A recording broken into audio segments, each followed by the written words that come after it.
ఈరోజు కార్తీక దీపం సీరియల్లో సూరజ్ దగ్గరికి కార్తీక దీపాలు వచ్చి, సూరజ్, నీ వివరాలు ఏంటో చెప్పు, అసలు నీ మనసులో ఎవరున్నారో చెప్పు అని అడుగుతాడు కార్తీక్. ఏంటి నా వివరాలు ఎందుకు బ్రదర్ ఇప్పుడు అని అంటాడు సూరజ్. లేదు, తెలుసుకోవాల్సిన అవసరం ఉంది అని అంటాడు కార్తీక్. ఏంటి అవసరం ఉందా అనేసి అంటాడు సూరజ్. అవును, ఎందుకంటే నువ్వు మా ఆవిడ్ని వదిన అని పిలిచావు, ఆ విధంగా నీకు నేను అన్నయ్యని అయిపోయాను. మేము నీకు అన్న వదినలుగా నీకు పెళ్లి చేయాల్సిన బాధ్యత మాదే. కాబట్టి నీ వివరాలు చెప్తే ఒక అమ్మాయిని చూసి నీకు పెళ్లి చేస్తాను అని అంటాడు కార్తీక్. బ్రదర్, నా మనసులో ఎవరు లేరు బ్రదర్, నన్ను వదిలేయండి అని సిగ్గుపడుతూ ఉంటుంటాడు సూరజ్. జ్యోత్స్న పక్క నుంచి చూస్తూ, రే, ఎందుకురా నాటకాలు ఆడతావు, చెప్పియొచ్చు కదా నేనే మనసులో ఉన్నానని అని అనుకుంటుంది జ్యోత్స్న.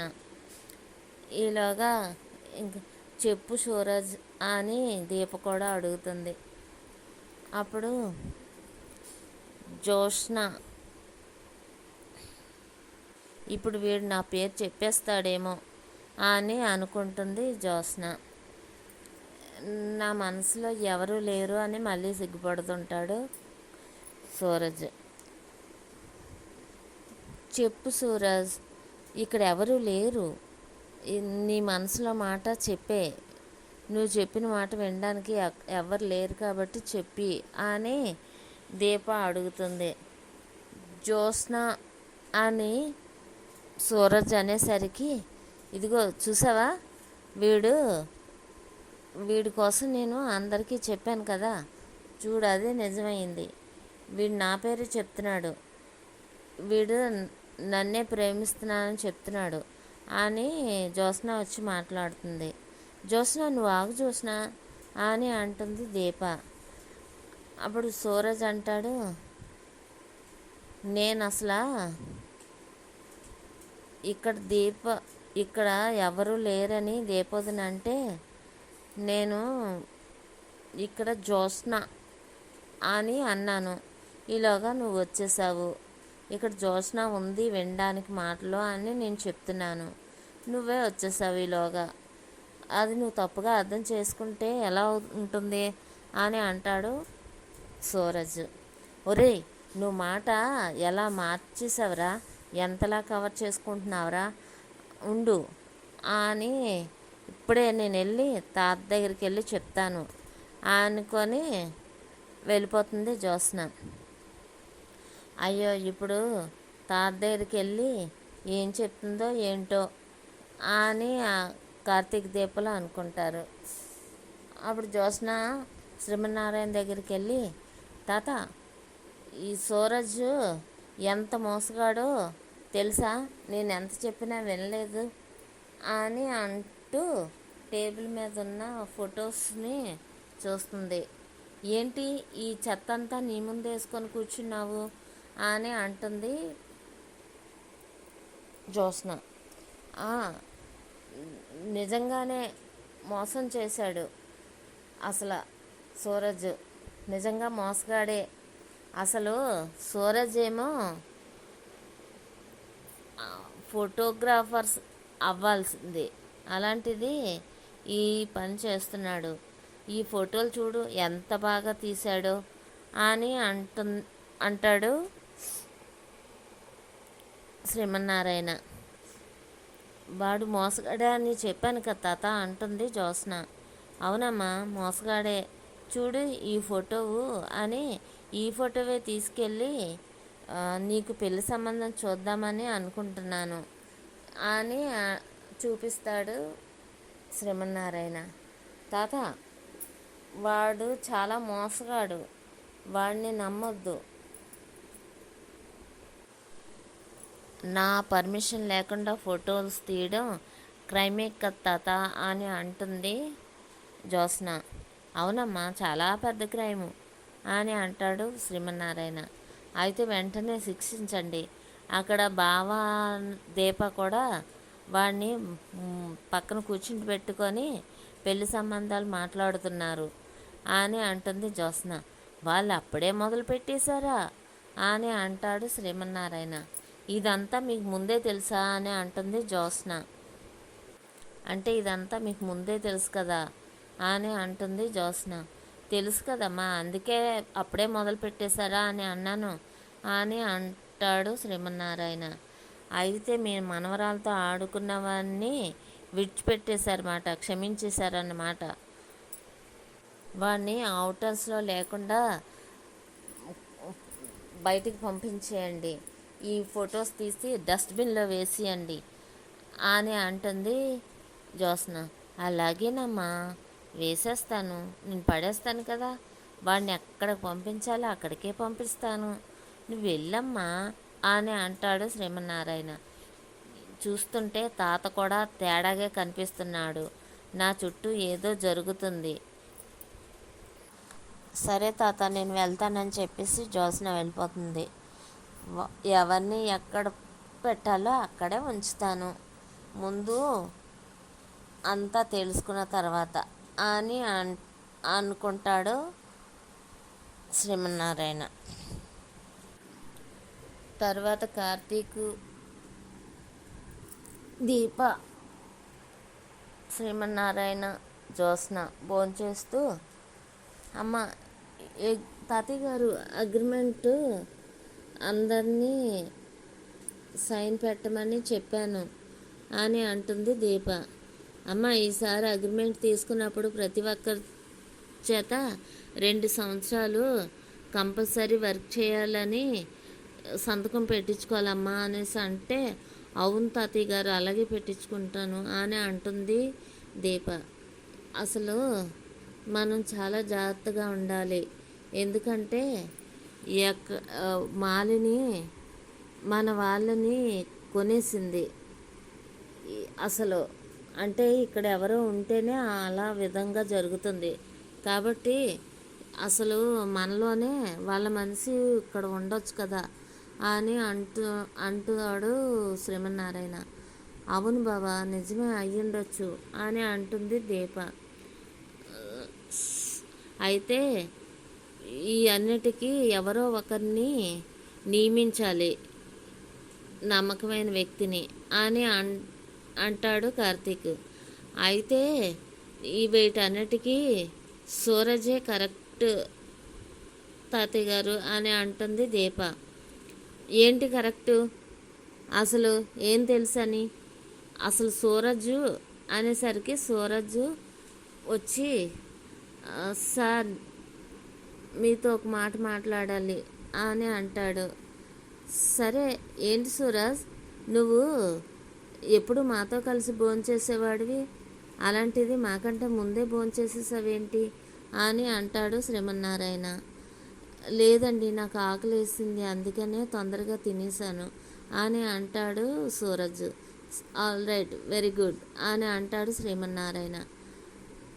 సరే, ఏంటో చెప్పు అని అంటాడు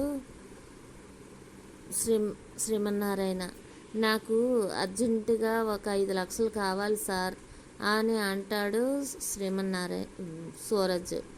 5 లక్షలా అని అంటుంది దీప. ఏంటి, ఆ డబ్బులు అట్టుకొని పారిపోవడానికా అని అంటుంది జ్యోత్స్న.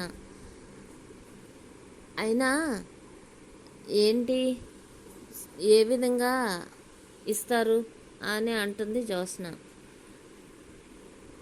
నువ్వు జ్యోత్స్న ఆగు అమ్మ, వెళ్ళి మన ఆఫీస్లోని కార్తీక్ని వెళ్ళి 5 లక్షలు మేనేజర్ దగ్గర తీసుకో అని అంటాడు శ్రీమన్నారాయణ. తాతయ్య, అసలు సూరజ్ ఎవరి కింద పని చేయను, తొక్క తోలు అనుకుంటూ ఈ ఆఫీస్లో ఎంప్లాయీగా లేడు, అలాంటప్పుడు ఏ విధంగా ఇస్తారు డబ్బులు 5 లక్షలు అని అంటుంది జ్యోత్స్న. షూరిటీగా ఎవరు సంతకం పెడతారు? 5 లక్షలు ఇస్తున్నామంటే దానికి ఎవరొకరు షూరిటీ ఉండాలి కదా, ఏం తాతయ్య నేనేం తప్పు మాట్లాడానా అని అంటుంది జ్యోత్స్న. నువ్వేమీ తప్పు మాట్లాడలేదమ్మా అని అంటాడు శ్రీమన్నారాయణ. ఇప్పుడు తాతయ్య ఇవ్వలేమని చెప్పాడు కదా, ఇంకెందుకు నించున్నావు, వెళ్ళిపో అంటుంది జ్యోత్స్న. ఇవ్వలేమని చెప్పిన మాట అతనికి వినబడలేదమ్మా. ఇప్పుడు నేను చెప్పే మాట మాత్రం సూరజ్కి వినపడుతుంది అని అని కార్తీక్, నువ్వు మేనేజర్ దగ్గరికి సూరజ్ని తీసుకొని వెళ్ళి 5 లక్షలు ఇమ్మని చెప్పి ఆ డబ్బు నా ఖాతాలో రాయు అని అంటాడు శ్రీమన్నారాయణ. అమ్మా, చైర్మన్ గారికి 5 లక్షలు ఇవ్వచ్చు కదా అని అంటాడు శ్రీమన్నారాయణ. అవును తాత, ఇవ్వచ్చు అని అంటుంది జ్యోత్స్న. కార్తీక్, నువ్వు వెళ్ళి తీసుకొని వెళ్ళి ఇప్పించనగానే సూరజు ముందు వెళ్ళిపోతాడు. అప్పుడు దీప, నువ్వు ఈ పెరుగన్నం తిని అని కార్తీక్ కూడా లేచి చేయి కడుక్కొని సూరజ్ వెనకత్తల వెళ్ళబోతుంటే సైలెంట్గా శ్రీమన్నారాయణ పిలిచి, కార్తీక్, నువ్వు ఆ డబ్బు ఇచ్చేసి సూరజ్ని ఫాలో అవ్వు అని చెప్తాడు శ్రీమన్నారాయణ. అలాగే తాత అంటాడు కార్తీక్. తరువాత ఇక నా వెనకతల ఏదో జరుగుతుంది, తాతకి నేనేం చెప్పినా వినేలా లేడు, ఏం జరుగుతుందో నేనే తెలుసుకోవాలని మనసులో అనుకుంటుంది జ్యోత్స్న. అప్పుడు కార్తీక్ ఏమో సూరజ్కి డబ్బులు మేనేజర్ దగ్గర తీసుకొని ఇప్పించి సూరజ్కి తెలియకుండా సూరజ్ వెనకాతల కార్తీక్ వెళ్తాడు. ఇదేంటి, సూరజ్ హాస్పిటల్కి వచ్చాడేంటి, ఇక్కడ ఎవరున్నారు, అసలు ఈ డబ్బు అంతా ఎవరికి ఇస్తాడని కార్తీక్ అనుకుంటూ ఉంటాడు. అయితే అక్కడికి సూరజ్ ఏమో రూమ్లోకి వెళ్ళి, పెద్దయ్య మీరు బాగుండాలి అని అంటాడు సూరజ్. ఏంటి బాబు, నా కోసం ఇంతలాగా వచ్చావు అని అంటాడు ఆ పెద్దయ్య. ఏంటి, మీరు ఎలాగైనా బాగుండాలి, డబ్బులు కట్టేశాను, మీ ఆపరేషన్కి 5 లక్షలు అవుతుంది అన్నారు కదా, 5 లక్షలు కట్టేశాను, మీకు ఇప్పుడు బాగుంటుంది అని అంటాడు సూరజ్. డాక్టర్ గారు ఎప్పుడు ఆపరేషన్ చేస్తారు అని అడుగుతాడు సూరజ్. మీరు డబ్బులు కట్టేశారు కదా, ఇంకో గంటలో ఆపరేషన్ చేసేస్తాము అని అంటాడు డాక్టరు. అయితే ఇతనే సూరజ్కి బాగా దగ్గర బంధువు అయి ఉంటాడు. ఇతన్ని పట్టుకొని సూరజ్ కోసం తెలుసుకోవాలని కార్తీక్ అనుకుంటూ ఉంటాడు. హలో అని పారిజాతం ఎత్తి, ఏంటి పిల్లబాతు బచ్చానా, ఇంకెవరో ఫోన్ చేశారు అనుకున్నాను అని అంటుంది పారిజాతం. ఎవరనుకున్నావు, సరే కానీ ఇక్కడ ఏం జరుగుతుందో తెలుసా, అసలు మన వెనకతలు ఏం జరుగుతుందో తెలుసా అని అంటుంది పారిజాతం. ఏం జరుగుతుందో నాకెలా తెలుస్తుంది అంటుంది పారిజాతం. అయితే ఇక్కడి నుంచి తన్నానంటే అక్కడ వెళ్ళి పడతావు అని అంటుంది జ్యోత్స్న.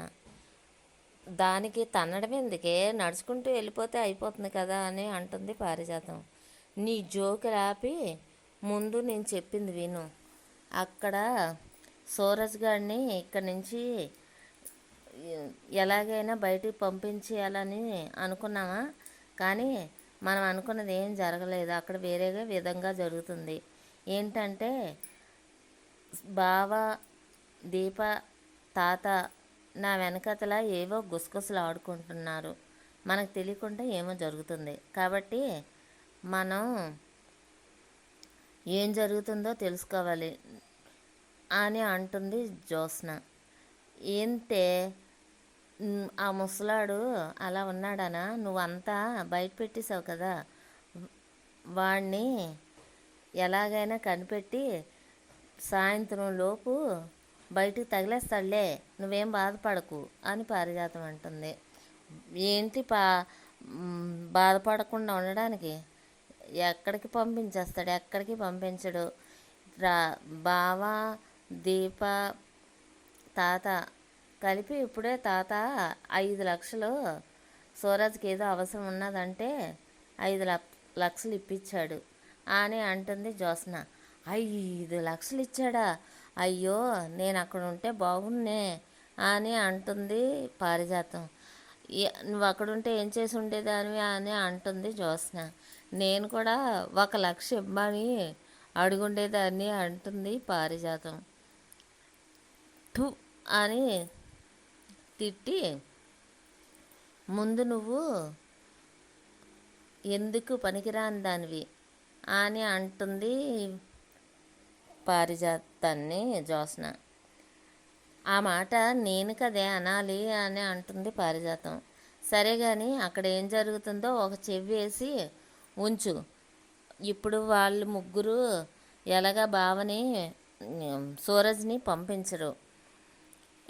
ఒకవేళ వాళ్ళు కానీ ఆపేలాగుంటే మనం వాడిని బయటికి తగిలే ప్లాన్ చెయ్యాలి అని అంటుంది జ్యోత్స్న.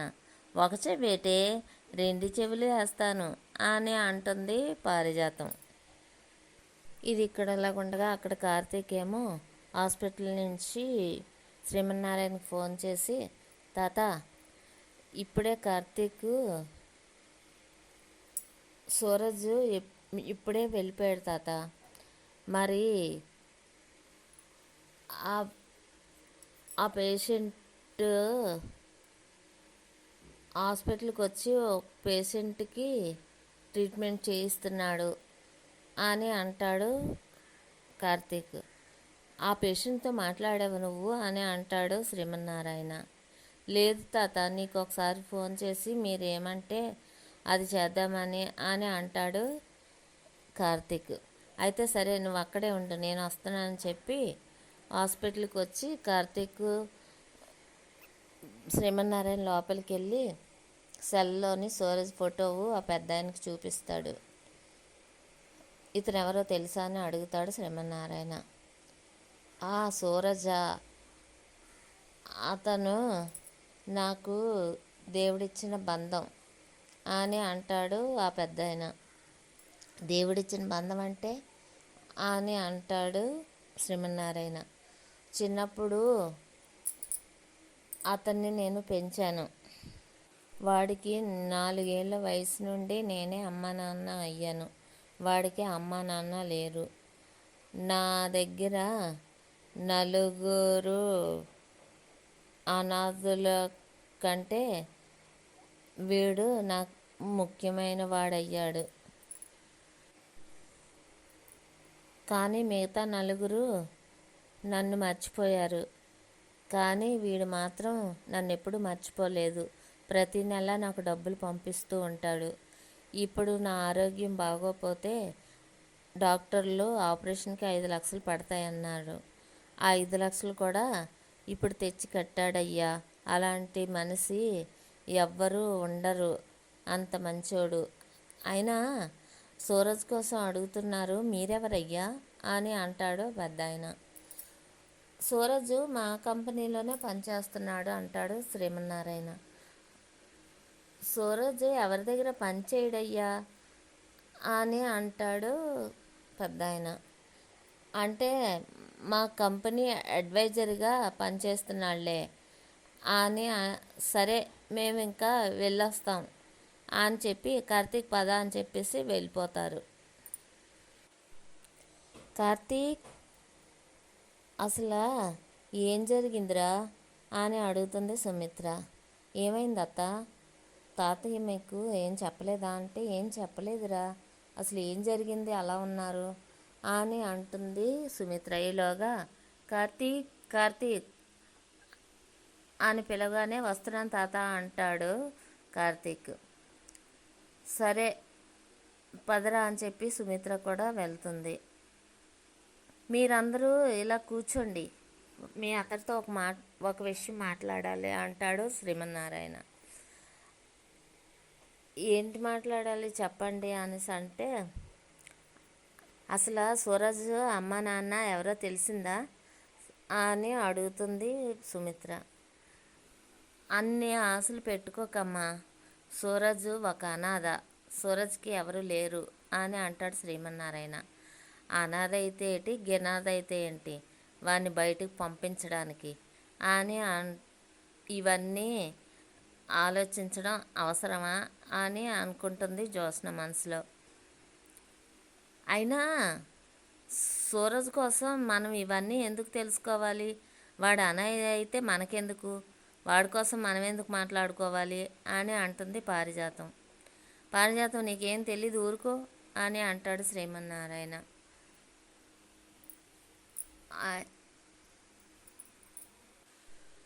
సూరజ్కి జ్యోత్స్ననిచ్చి పెళ్లి చేయాలనుకుంటున్నాం అని సుమిత్ర అంటుంది.